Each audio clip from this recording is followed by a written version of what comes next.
Vous en parlez en titre, un accueil chaleureux ce matin pour les 32 premiers étudiants haïtiens qui faisaient leur rentrée aujourd'hui sur le campus de Schellcher. L'Institut Aimé Césaire de la francophonie, où ils étudiaient à Port-au-Prince, s'était effondré après le séisme du 12 janvier dernier. Michel Gendre, Vincent Gérard.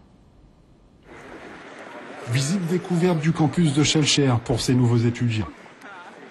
Ils viennent tous de Port-au-Prince, où ils suivaient une formation de 3e cycle en économie à l'Institut Aimé Césaire. Cette structure, mise en place il y a 4 ans par l'Agence universitaire de la francophonie et l'UAG, s'est totalement effondrée le 12 janvier dernier, tuant 9 étudiants et un professeur. Pour la cinquantaine de survivants, il fallait trouver un point de chute afin de terminer leurs études. La faculté de droit et d'économie de la Martinique s'est tout naturellement imposée. Cette formation appartient même à l'Université des Antilles de la Guyane. Il s'agit de master d'économie-gestion, dont le diplôme est délivré par l'Université des Antilles de la Guyane. Âgés entre 25 et 40 ans, ces étudiants sont les futurs cadres d'Haïti. Ils se spécialisent notamment en gestion des collectivités et leur rôle sera crucial dans la reconstruction de leur pays. Les besoins en cadre sont très forts. Nous avons perdu beaucoup. Donc il faut à tout prix que nous retournions là-bas le plus vite que possible pour apporter notre soutien. James a passé plus de 2 heures sous les décombres de son établissement. Il s'en est sorti vivant, mais les blessures du séisme sont encore ouvertes. C'est le cas aussi de Nadia. Elle a perdu sa sœur dans l'effondrement de l'Institut. Elle suivait le même cursus. Psychologiquement, je ne suis pas bien, mais quand même, je m'encourage quand même pour continuer mes études. C'est ma mission. J'ai des sœurs dans la maison.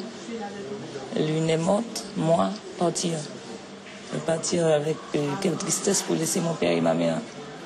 Ça a été tellement triste. Cette venue en Martinique ne s'est pas faite de gaieté de cœur. Certains ont laissé femmes et enfants afin de poursuivre leurs études. Ils vont rester 6 à 8 mois en Martinique, mais ils doivent d'abord surmonter leur angoisse et leur phobie des espaces clos. J'ai été jusqu'à dire aux étudiants que pour pouvoir retrouver le sommeil, il faut que, par exemple, ils arrivent à dormir sous une protection.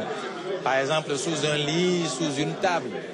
Ce que moi-même j'ai eu à faire les premiers moments, parce que c'est pas évident, une fois qu'on a échappé à la mort. Le président de l'université, Pascal Safache, est l'un de ceux qui a bataillé pour rapatrier ses étudiants. Avec le soutien de l'Agence universitaire de la francophonie, il leur offre de bonnes conditions pour réussir.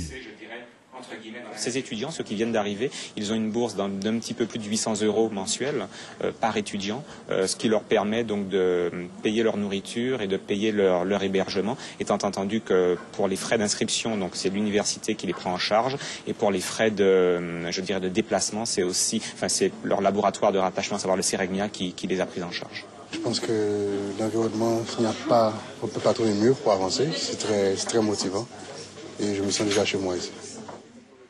La reprise des cours devrait être aussi une thérapie pour ces étudiants. Ils pourront regarder l'avenir d'un autre œil.